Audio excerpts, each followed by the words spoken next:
Kuma zo nuna muku yadda za ku yi garin sabaya wato Tom Brown cereal da naira 5,000 kacal, kuma zai kai ku wata da watanni kuna amfani da shi. Shi fa wannan garin sabayan da manya da yara duk za su iya amfani da shi, yana gyara jikin yara sosai, ya sa yaranki su yi bulbul. Sannan kuma mata masu shayarwa wato breastfeeding mothers su ma yana da kyau su dinga amfani da garin sabaya. Banda haka kuma matan da take shirin yaye yaron ta yana da kyau ta dinga amfani da garin sabaya saboda gyaran jiki. Assalamu alaikum warahmatullahi wabarakatuh. Welcome to my kitchen where halal meals are made with love. Abubuwan da za mu yi amfani da su wajen haɗa wannan garin sabayan su ne: farin dawa rabin kwano, sannan kuma sai jan dawa shi ma rabin kwano. Za mu yi amfani da hatsi ko maiwa shi ma rabin kwano, sai kuma aya. Shi aya za ki iya amfani da rabi ko kuma ki sa kwata. Sai kuma alkama shi ma rabin kwano. Sai kuma waken soya shi kwata za mu yi amfani da shi. Sai kuma gyaɗa shi ma kwatan kwano ko kuma ƙasa da haka.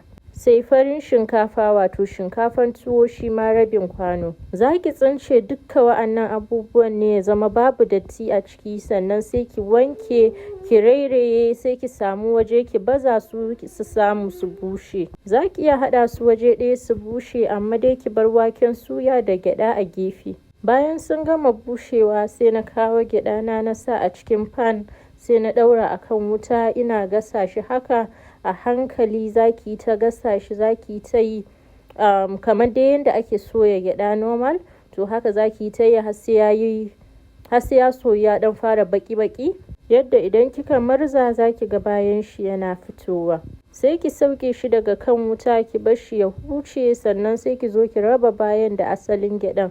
Bayan kin gama murje shi sai ki bakace shi, ki tabbatar babu wannan bayan, kawai wannan farin gyaɗan aka baki da shi. Sannan sai na kawo waken soya shi ma na zuba shi a cikin pan. Zan je in ɗaura shi a kan wuta in soya shi kamar dai yadda muka yi wa waccan gyaɗa. Za ki sa mishi wuta kaɗan ne, ki yi ta soya shi a hankali har sai ya ɗau zafi, ya ɗan fara ƙanshi. Za ki ga shi ma ya ɗan fara canza kala, jikin shi zai ɗan fara yin baki-baki kamar haka. Amma fa kar ki bar waken ki ya ƙone. The moment kin ga ya fara baki-baki haka, to yana nufin ki yayi kenan. So sai ki gwada barza shi haka ki ga ko bayan zai fita. In bayan yana fita, to sai ki sauke shi daga kan wuta. Za ki surfa shi ne a cikin turmi, ko kuma za ki yi amfani da blender ki kunna shi tsawon second 20, sai ki cire shi. Za ki ga bayan ya rabu da cikin, duk da dai zai faffashe, sai ki bakace shi. Nan kuma sauran abubuwan da za mu yi amfani da su ne wanda muka riga muka wanke muka sa ya bushe, shine na kana haɗe su waje ɗaya gaba ɗaya. So sai na sa a cikin pan, shi ma zan yi toasting nashi for some time.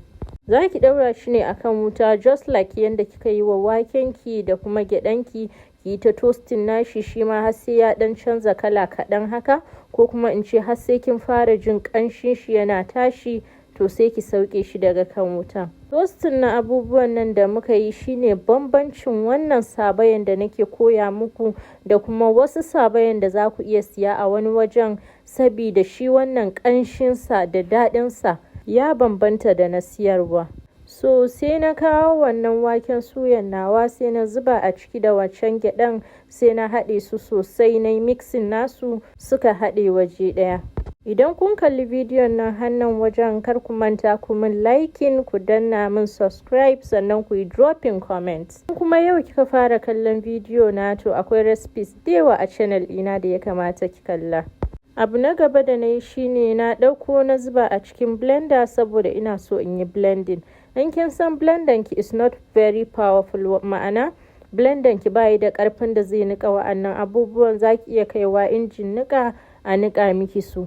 In kuma kina da powerful blender da zai iya miki blending nashi, za ki sa a cikin blender ki nika shi har sai yayi laushi sosai.